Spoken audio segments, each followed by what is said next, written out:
할렐루야. 예. 인사 한번 하시죠. 만족한 인생, 행복한 가정 이루시기를 바랍니다. 예.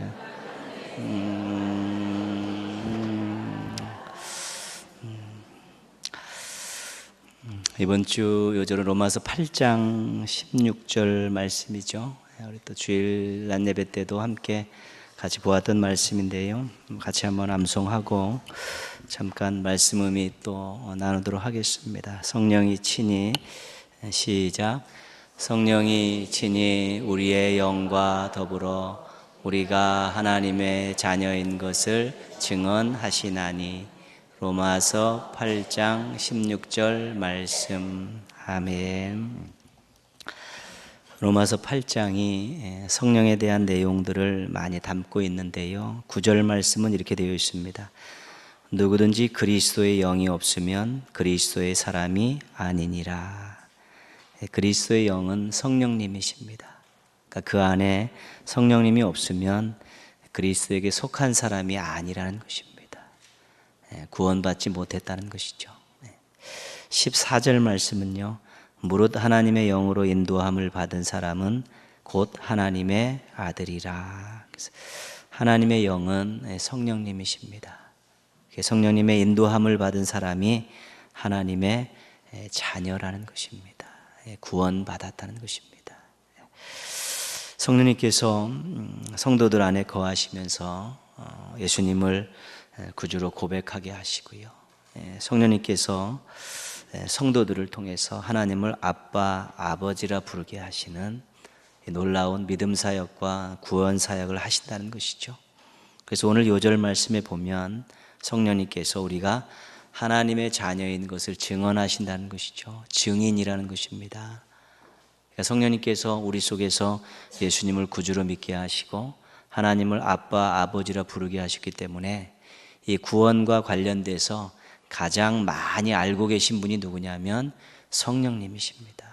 성령님이 이 사람은 하나님의 자녀입니다. 우리 속에서는 너는 하나님의 자녀다. 하나님께도 이 사람이 하나님의 자녀입니다.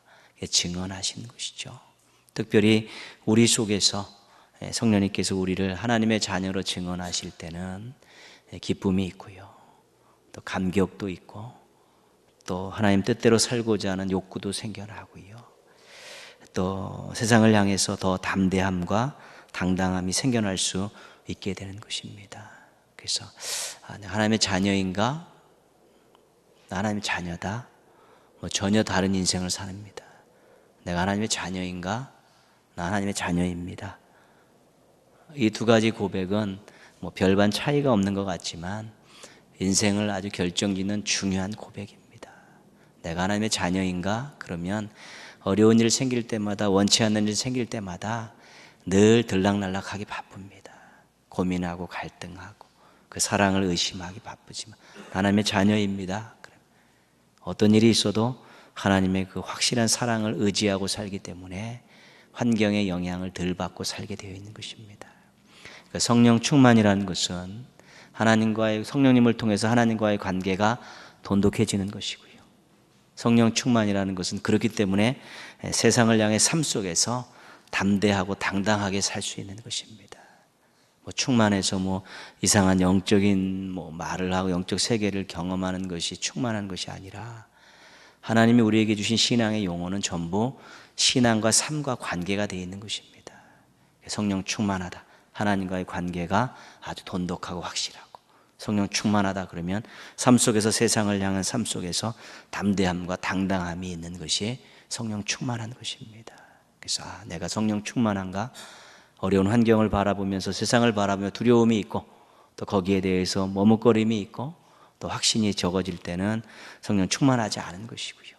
하나님에 대해서 내가 하나님을 아버지라 부르고 창조주로 고백하는 것에 대한 확신이 있으면 성령 충만한 것이고 그것이 희미하고 의심이 생기고 불확실하면 성령 충만하지 않은 것입니다. 그래서 성령님께서 우리가 하나님의 자녀라는 것을 증언하신다는 이 귀한 증언 사역을 기억하시면서 성령님께서 내 속에서 하나님의 자녀임을 증언하실 때 하나님에 대한 관계가 더욱 뜨거워지고 세상을 향해 삶 속에서의 삶이 더욱더 풍성해지고 당당해진다는 거 기억하시면서 항상 하나님의 자녀인 것에 대해서는 터럭만큼도 의심 없는 확신을 가지셔서 하나님께 대해서는 확신을, 세상에 대해서는 당당함을 가지고 살아가는 우리 행복한 성도들 되시기를 주님의 이름으로 축복합니다. 엘리야와 엘리사는 특별히 오므리 왕조, 아합으로 대변되는 그 오므리 왕조, 북왕조의 이 오므리 왕조 기간 동안과 연결되어 있는 선지자들입니다. 엘리야가 이제 하나님 앞에 사명을 받죠. 호렙산에 찾아가서 육신적으로 영적으로 회복을 되고 사명을 받는데, 그 사명 중에 한 가지가 엘리사에게 기름을 부어서 후계자로 삼으라는 것입니다. 그래서 엘리야가 밭을 갈고 있는 엘리사를 찾아가죠. 그래서 겉옷을 던지고 그에게 어떻게 할 것이냐를 묻습니다. 엘리사가 따라가겠습니다. 그러면서 엘리사가 엘리야의 수종드는 종으로부터, 사환으로부터 자기의 사역을 시작하게 됩니다. 그것이 엘리야와 엘리사의 만남이죠. 엘리야가 사역을 다 마치고 하나님께로 떠나갈 때가 된 것을 엘리야도 알고 엘리사도 알았습니다. 그때부터 엘리사가 엘리야를 붙였죠. 껌딱지처럼 딱 붙어가지고 절대로 떨어지지 않습니다. 길갈에서 베델로, 베델에서 여리고로, 여리고에서 요단강으로 계속 장소를 옮기는데 엘리사가 끊임없이 쫓아가지요. 엘리야가 뭐 때문에 그러느냐? 너의 원하는 바를 나에게 이야기하라. 그렇게 물었을 때 엘리사가 평소 품고 있었던 생각을 이야기합니다. 당신의 성령이 하시는 역사가 갑절이나 내게 있게 하소서. 후계자가 되고 싶다는 말이고요. 스승인 엘리야보다도 더 능력 있는 사역자가 되길 원한다는 그런 마음입니다. 이것을 우리가 지난주에 거룩한 욕심이라고 그렇게 명명했습니다. 성도들에게는, 주의 종들에게는 거룩한 욕심이 있어야 된다는 것입니다. 하나님을 향해 어떻게 하면 더 아름다운 신앙생활을 할 것인가? 하나님께 또 어떻게 하면 기쁨을 드리고 어떻게 하면 하나님의 일을 더 잘할 수 있을까? 그래서 하나님, 제가 이것이 필요합니다. 사적인 욕심이 아니라 하나님의 영광을 위한 그런 욕심들, 이 거룩한 욕심들이 있을 때 신앙생활이 항상 생명력을 유지할 수 있고, 또 주의 일을 하면서 늘 불평하고 또 어려움이 있을 때 뒷공문이 빼는 그런 일이 없어질 수 있다는 것입니다. 그래서 엘리사가 이 거룩한 욕심 때문에 실은 엘리야의 후계자가 될 수 있었던 것입니다. 여러분 입장에서도 생각해 보면, 누군가 자신에게 무언가를 요구할 때 그것이 극히 개인의 욕심에 기인한 것이라면 주고 싶은 마음 별로 없습니다. 그러나 공익을 위하고 다른 사람을 섬기기 위한 것이고 또 어떤 나누기 위한 것이라는 그러한 욕심들을 갖고 무언가를 요구할 때는 주고 싶은 마음이 있죠. 왜냐하면 그가 하는 일에 자신도 동참하는 것이니까요. 그러나 개인적인 욕심이 디글디글한 데서 뭘 하게 되면 거기다는 발을 담그고 싶은 것이 아닙니다. 자기의 귀한 것을 주고 싶은 마음이 생기지 않습니다. 그런데 하나님께, 하나님의 영광을 위해서 일하고 싶습니다. 하나님께 기쁨을 드리고 살고 싶고요. 맡겨주신 이 신앙과 삶, 인생을 하나님 기뻐하신 대로 잘 가꾸고 싶은데 제가 이것이 필요합니다.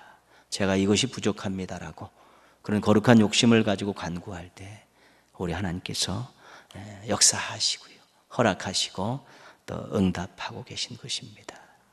결국 엘리야는 회오리 바람으로 하늘로 올라갔고, 엘리사는 엘리야의 겉옷을 가지고 계속해서 그의 사역을 이어가게 되는 것입니다. 처음 만남부터 끝까지 아주 극적인 장면들로 연출되면서 그들이 그렇게 헤어지게 되었죠.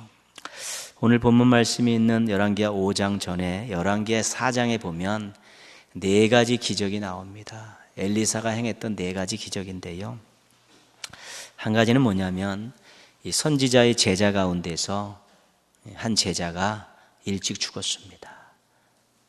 그래서 그 젊은 아내와 그 두 아들을 남겨놓고 먼저 갔죠. 근데 이 여인이 아이들들 데리고 살다 보니까 너무 힘든 것입니다. 경제적으로. 그대로 갈수록 남자들이 모든 경제를 다 책임지고 있었기 때문에 여인 혼자서 아들 둘을 키우기가 어려우니까 이 여인이 엘리사를 찾아옵니다. 못 살겠습니다. 애들 키우고 이렇게는 못 살겠습니다. 엘리사가 너희 집에 뭐가 있냐? 기름 한 종지 있습니다. 갔다가 그릇이란 그릇은 다 빌려다가 그릇에다 기름을 부어라.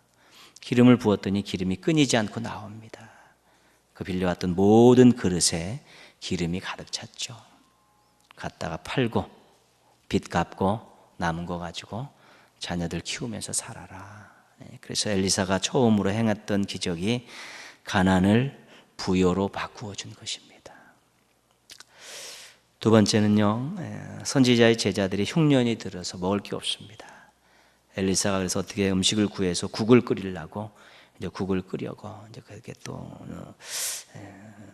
먹거리를 제공하려고 하는데 어떤 사람이 이 들호박을 따서 썰어서 그 국에다 넣습니다. 건더기가 없으니까 건더기를 넣은 거죠. 근데 먹어봤더니 이것이 독이 있는 것입니다. 그래서 못 먹겠다고 퇴퇴거리고 다 물러서니까 엘리사가 가루를 갖다가 이렇게 집어넣으니까 독이 제거돼서 그 국을 먹게 되었다는 것이죠. 독이 있는 먹지 못할 음식을 먹을 수 있는 음식으로 바꾼 것, 이것이 엘리사가 했던 두 번째 기적입니다. 세 번째는요, 어떤 사람이 보리떡 20개와 채소 한 자루를 가지고 왔습니다. 근데 그때 모여있던 선지자의 생도가 한 100명 정도가 됐습니다. 이것 가지고는 택도 없습니다. 그렇지만 나누어 줘라. 그러면 나누어 줬는데, 나누어 먹었는데 먹고도 남았다는 것입니다. 그래서 굶주림을 풍요로 바꾼 그런 기적을 세 번째로 이제 행하게 된 것이죠.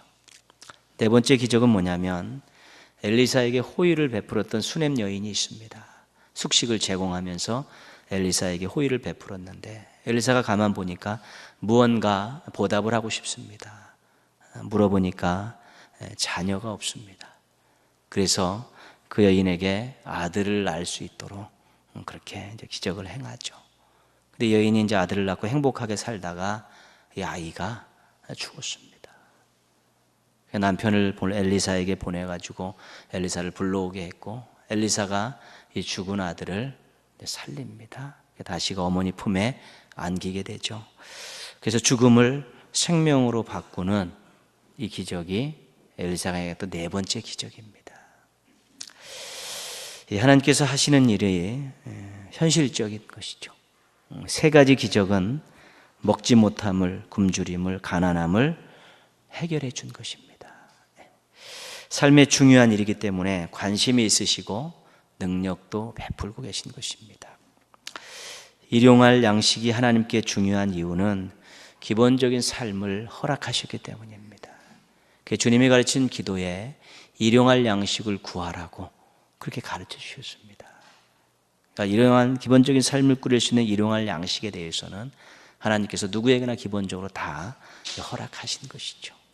그러니까 물론 지구상 곳곳에서 그것도 해결되지 못하는 인생도 굉장히 많습니다. 그러나 실질적으로 가지고 있는 모든 것들을 잘 분배하면 얼마든지 해결할 수 있지만 그런 부분들에 대해서 인간들이 관심을 많이 갖고 있지 못한 것이 현실입니다. 그러나 일용할 양식에 대한 부분은, 이 먹거리에 대한 부분은 하나님께서 우리들에게 큰 관심사이기도 한 것입니다. 4개의 기적 가운데 3개가 먹는 일이었습니다. 하나님께서 하시는 일의 최고는 역시 생명과 관련된 일입니다. 생명을 잉태케 하셔서 출생하시고 죽은 자를 살리시는 그 기적을 행하셨는데 이것은 하나님께서 생명의 주인이라는 것을 가르쳐 주신 것입니다. 근데 오늘날이요, 인생은 다 100년 안팎되면 다 죽게 되어 있습니다.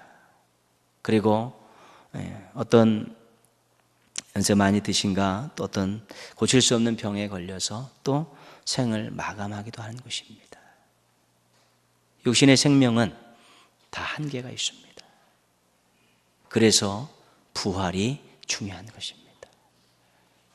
100년 안팎의 이 육신적인 생명이 넘어서서 영원한 생명과 관계된 사건이 바로 부활입니다. 그래서 우리의 육신적인 이 생명의 주인 하나님이시지만 이 생명 다하고 우리에게 영원한 생명을 주신 분도 하나님이신 것입니다.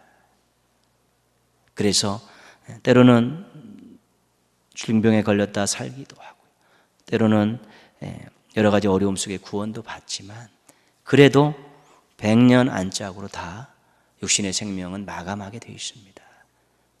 그것이 현실이라면 우리에게는 참 당황스럽고 또 비참할 수밖에 없습니다.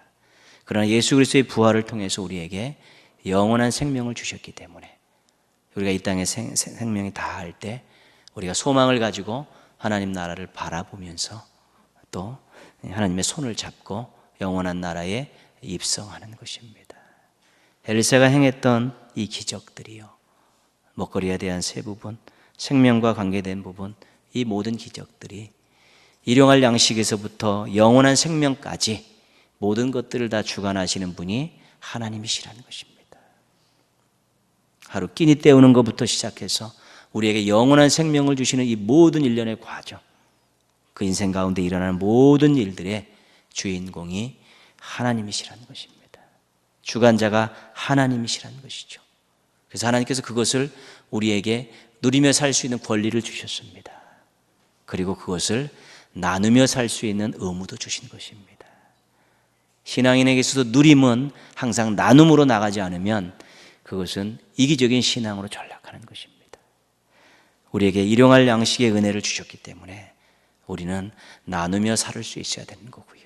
우리는 영원한 생명의 은혜를 주셨기 때문에 그것을 전하며 살아야 되는 것입니다. 나눔과 전도는 신앙인들에게 있어서 아주 중요한 것입니다.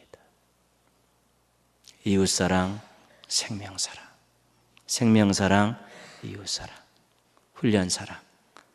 우리가 하나님께 받은 은혜를 가지고 우리의 신앙을 훈련시켜서 우리가 가지고 있는 많은 은혜와 복 받았던 것들을 우리가 이웃들과 나누며 살아가는 것이고요. 우리가 또 예수 그리스도를 통해 얻었던 영원한 이 생명을 다른 사람들에게도 전하며 사는 것입니다. 나눔과 전함은 신앙인들에게 있어서 거의 절대적인 것입니다.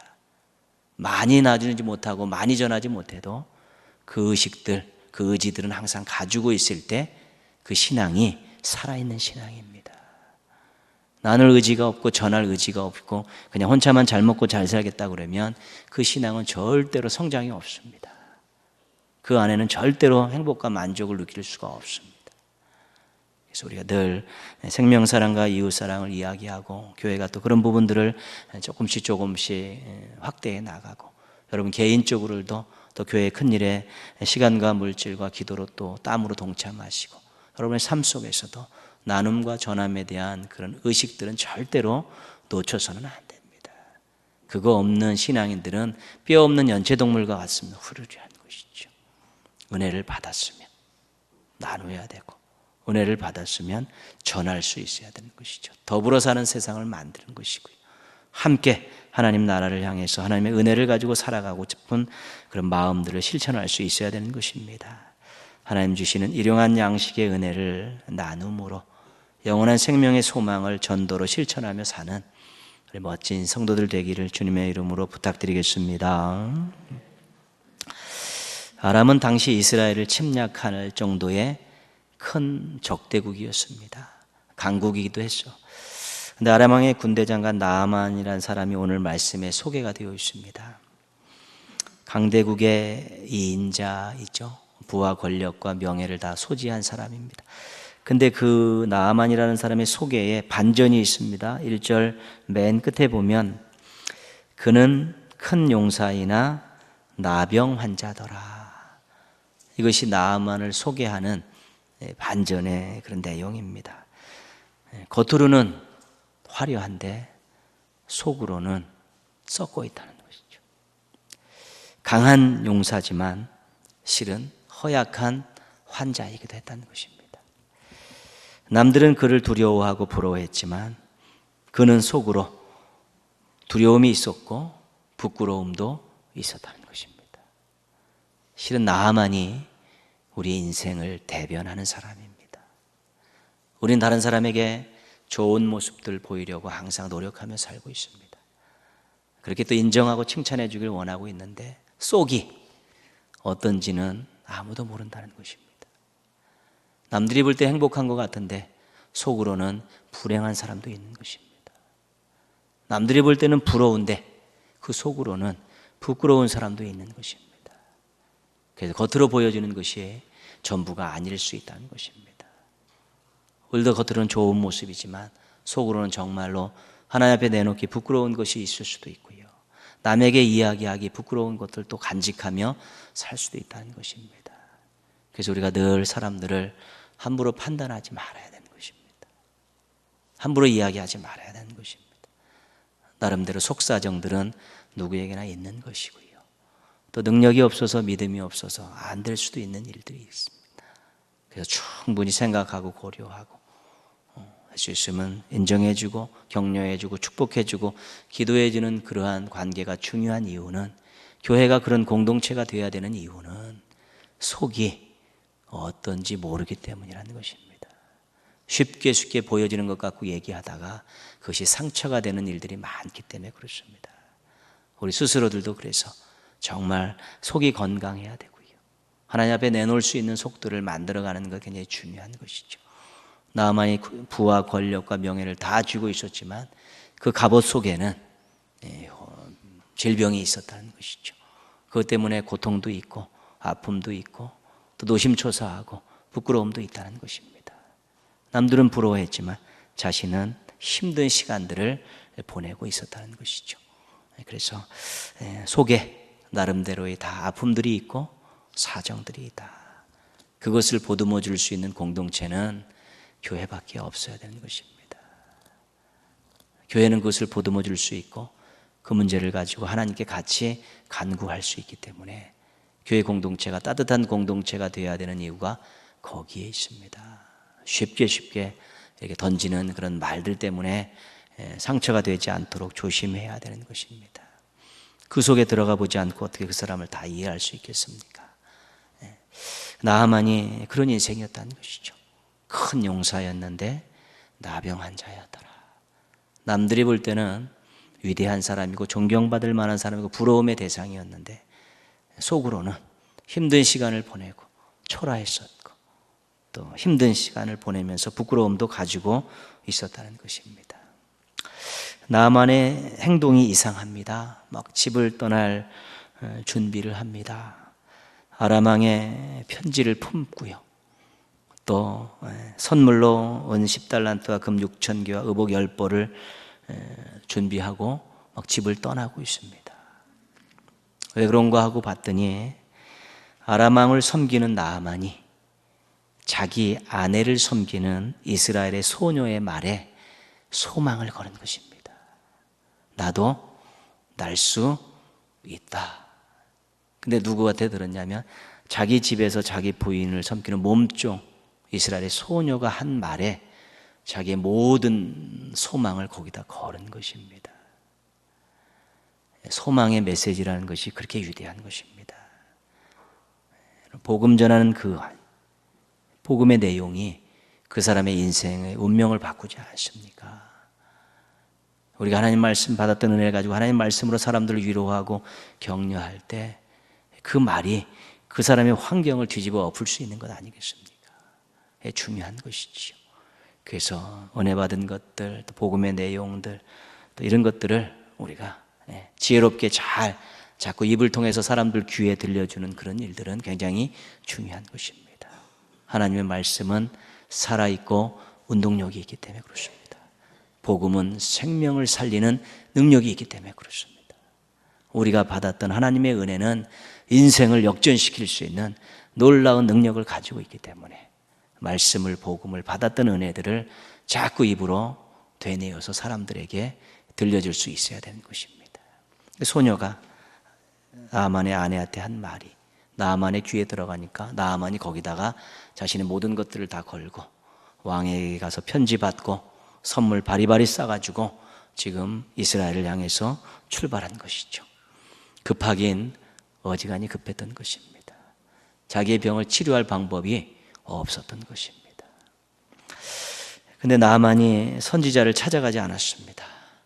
이스라엘 왕을 찾아가서 편지부터 팁니다. 자신의 부하를 고쳐내라는 그 편지의 내용을 이스라엘 왕에게 전한 것이죠. 질병의 문제를 정치적으로 풀고 있는 것입니다. 근데 이스라엘 왕도 만만치 않습니다. 7절 말씀 보시면요. 이스라엘 왕이 그 글을 읽고 자기 옷을 찢으며 이르되, 같이 읽겠습니다. 내가 사람을 죽이고 살리는 하나님이냐? 그가 어찌하여 사람을 내게로 보내 그의 나병을 고치랴 하느냐? 너희는 깊이 생각하고 저 왕이 틈을 타서 나와 더불어 시비하려 함인 줄 알라 하니라. 내가 하나님이냐? 이스라엘 왕이요, 그 편지를 받고 첫 번째 내뱉던 말, 내가 하나님이냐? 내가 그것을 어떻게 고치라고 나에게 이것을 요구하느냐? 그렇게 반색을 하고 있는 것입니다. 이거는 음모다.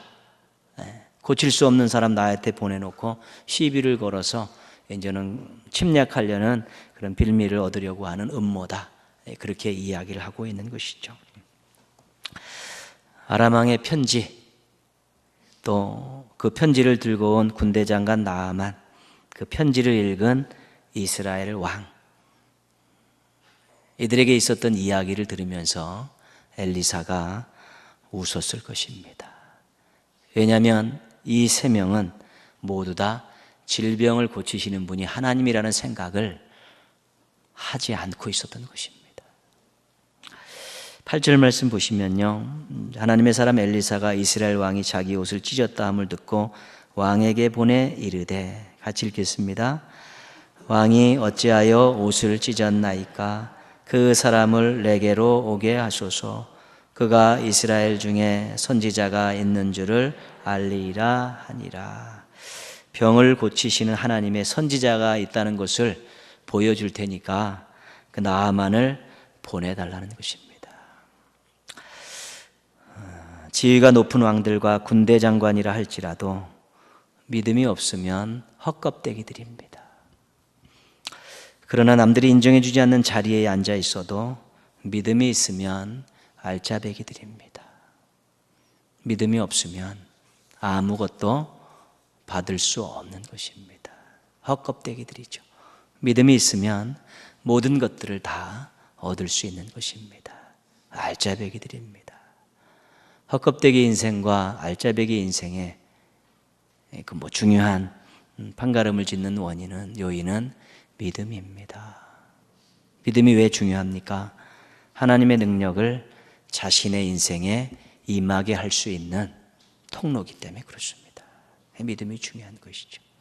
그럼 이 세상에서 가장 부자는 누구입니까? 믿음이 있는 사람입니다. 이 세상에서 가장 강한 사람이 누구겠습니까? 믿음이 있는 사람입니다. 여러분, 그런 확신 없으면 신앙생활 제대로 할 수 없습니다. 늘 이리 휘둘리고 저리 휘둘리고 여기 끼웃하고 저기 끼웃하고 살기 바쁘고요. 자기의 부를 자랑하고 자기의 용맹을 자랑하고 자기의 능력을 자랑하며 살기 바쁜 것입니다. 예레미야 선지자를 통해서 하신 말씀 있지 않습니까? 부를 자랑하지 마라. 용맹을 자랑하지 마라. 자기 능력을 자랑하지 마라.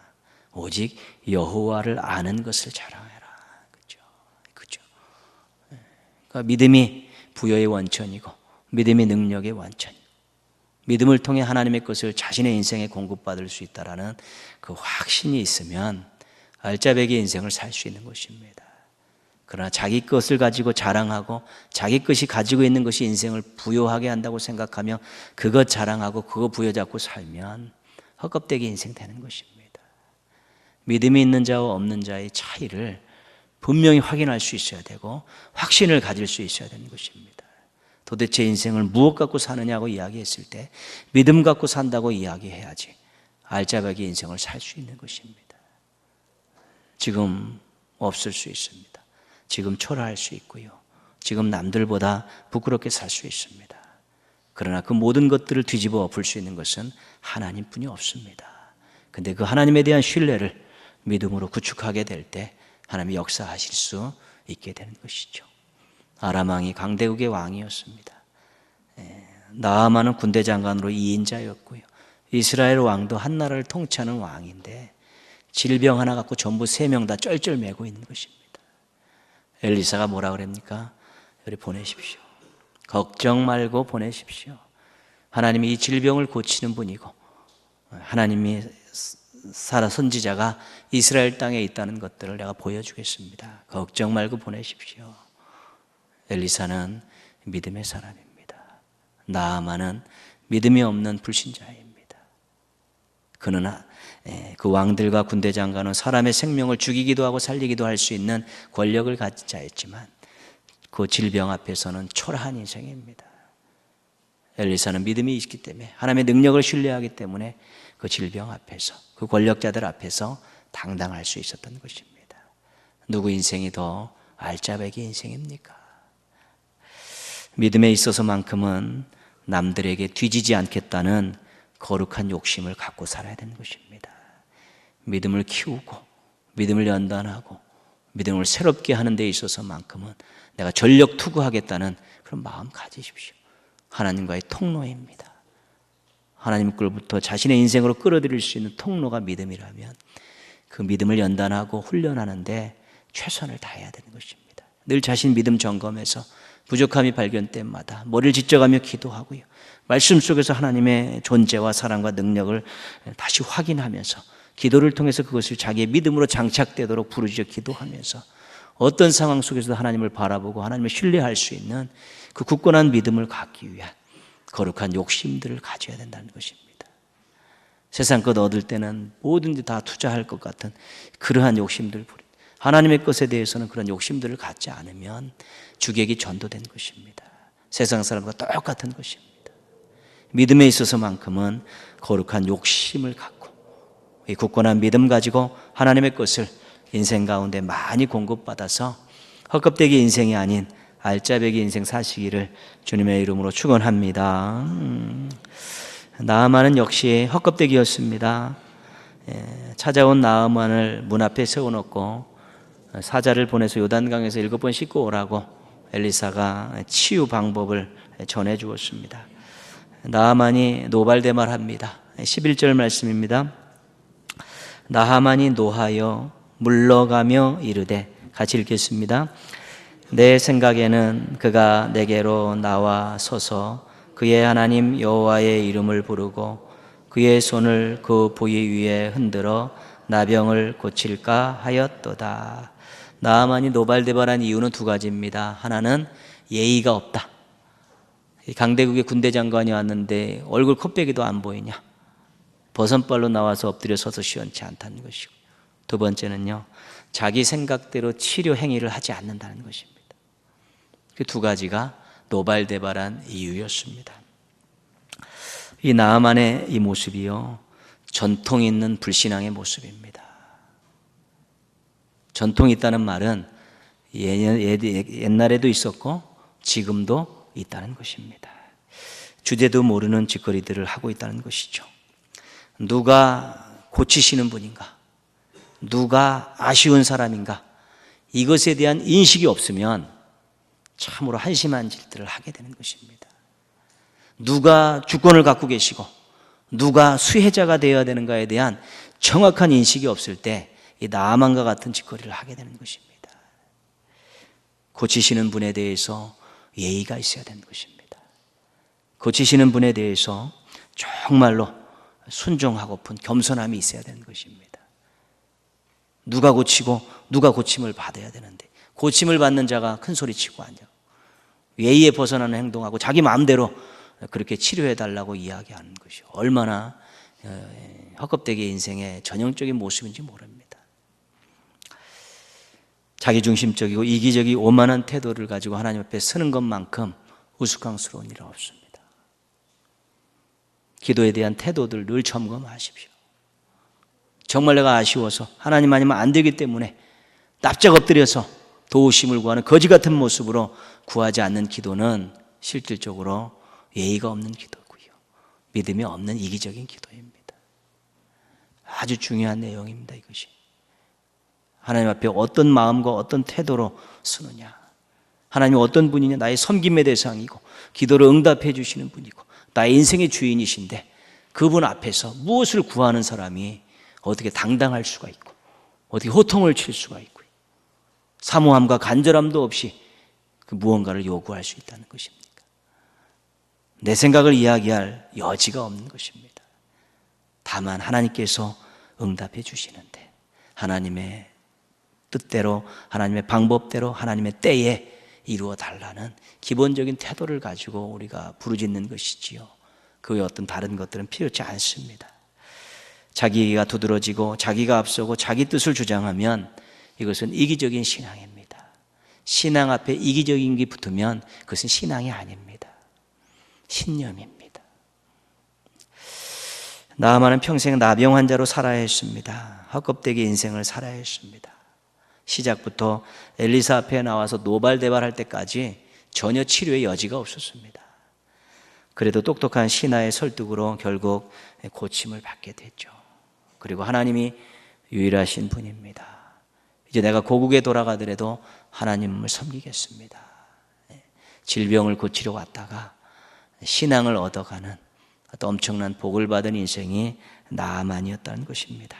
헛겁되게 인생에서 알짜배기 인생으로 바뀐 것입니다. 우리도 여전히 하나님을 섬기고 사는 인생들이고요. 하나님의 영광을 위해서 산다고 인생의 목적을 수정하는 인생들이고요. 하나님의 것으로 충만히 채움받을 때 행복하다고 고백하는 인생들입니다. 그렇다면 주인 되시고 예배의 대상이 되시고 또 기도를 응답해 주시는 하나님 앞에서 내가 어떤 태도를 가져야 되느냐, 어떤 신앙인의 모습을 가져야 되느냐를 늘 염두에 두십시오.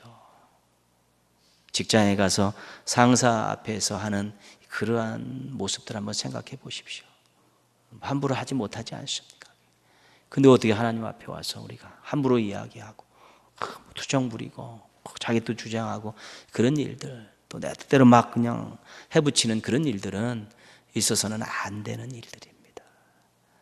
신앙은 인격입니다. 하나님께서 우리를 인격적으로 대해 주신 것이죠. 멱살 잡아다가 믿음 갖게 하고 나 섬기라고 하신 것이 아니라 예수 그리스도를 희생하심을 통해서 믿게 하시고 기다리시고 또 멀리 가면 돌아오라고 외치시면서 안타까운 마음으로 기다리시면서 정말 마음 진실한 그런 고백을 받기를 원하시고 정말 자발적인 헌신을 받기를 원하시면서 끊임없이 우리를 인격적으로 대우하며 기다리시면서 신앙 관계를 유지하고 계신 분입니다. 그렇기 때문에 우리가 하나님 앞에 섰을 때마다 정말 최고의 만왕의 왕 앞에서, 창조주 앞에서, 우리의 인생의 주인 앞에서, 우리의 모든 것들을 다 들어주실 수 있는 능력자 앞에서 정말 어떻게 겸손하고 어떻게 사모함으로 최고의 예의를 갖추면서 구하고 영광을 돌릴 것인가에 대한 부분들을 잘 깨닫고 그렇게 행동하게 될 때 알짜배기 인생으로 하나님 앞에 설 수 있게 되는 것입니다. 많은 이단들이요, 또한 문제를 일으키는 많은 그런 교회들이요, 다 그렇습니다. 하나님에 대한 예의들이 없습니다.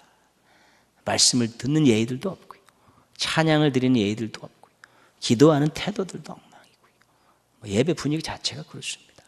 하나님이 없고 사람이 드러나는 그런 예배들을 드리는 게 항상 문제가 생겨나게 되어 있습니다. 그렇기 때문에 어설픈 믿음, 이기적인 믿음은 버려야 되는 것이고요, 철저하게 겸손한 믿음 가지고 주님 앞에 설 때 하나님께서 우리의 인생을 알짜배기 인생으로 만들어 주시는 것입니다. 나만의 인생의 역전이 정말 어떻게 이루어졌는가, 그가 얼마나 허접한 헛겁되게 인생이었는데 알짜배기 인생으로 바뀌었나 생각해 보면 우리 하나님이 그렇게 만들어 주신 것이죠. 그러니까 그가 하나님만 섬기겠다라고, 하나님만 이 나라에 있는 흙이라도 한 좀 갖고 가게 해달라고. 정말 죄송한데 내가 아람의 군대 장관이기 때문에 그 나라에서는 이렇게 제사 드리는 일이 있는데 그때 내가 할 수 없이 거기 가서 서 있기는 해야 되는데 그것만큼은 이해해 달라고, 그러면서 하나님에 대한 그의 마음을 온전히 드리는 모습으로 변화되는 것들을 우리가 보게 되는 것입니다. 이기적인 믿음, 어설픈 믿음 절대로 안 되집니다. 믿음을 부단히 거룩한 욕심을 가지고 훈련하셔서 하나님께 인정받을 만한 믿음 준비하셔서 여러분의 인생이 헛겁되게 인생이 아니라 알짜배기 인생으로 바뀌어서 하나님께도 큰 기쁨을 안겨드리고 주변에 있는 사람들에게도 많은 유익을 끼치는 멋진 인생 살아가십시오. 그렇게 살 수 있고요, 그렇게 살기를 원하시고요, 그렇게 살기를 원하면 도와주시는 분이 우리 하나님이시기 때문에 그렇습니다. 아름다운 믿음, 굳건한 믿음, 건강한 믿음으로 알짜배기 인생 사시기를 주님의 이름으로 축원합니다. 예.